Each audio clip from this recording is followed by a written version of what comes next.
Hey everyone, I thought I'd share my fun little project with this casting here. Nice cylinder head I got going. So if we look in here, we have, it'll wind up at 5 3/4 inch diameter, roughly 11.5 inches deep. Started to set my Z surfaces here. This is the kind of the critical stage. If I take too much, then I'll ram the piston up into the top of the cylinder head. If I take too little, then we lose the compression on this engine. There's been a lot of floating around of the cores on this. So as we go around the other side, just been doing all my inspection. There's my indicator, reached out. So that surface that I'm clamped to back there, that's 1/8 full.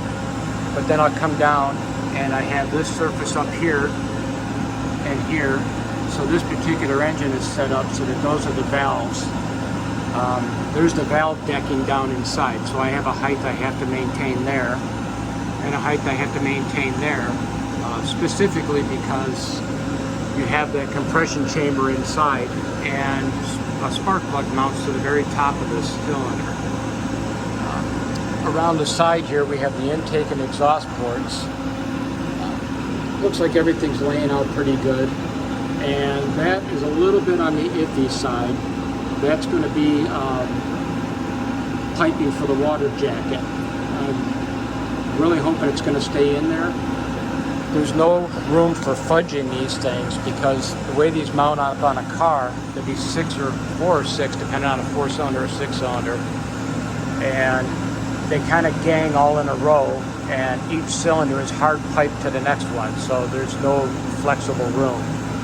What I did find here is that I have a little bit of shifting going on with the cores, but if I look way inside, you can see that center drill mark is pretty central to where the valve guide is going to go.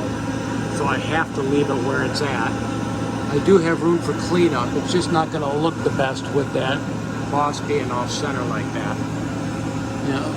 But can only do with what they give me to work with. In this, we will only be doing the mounting flange and the 4 bolts to hold it down, because I'm sitting just on 2 points there and 1 in the back. It's kind of a sketchy setup to begin with. It should hold pretty good.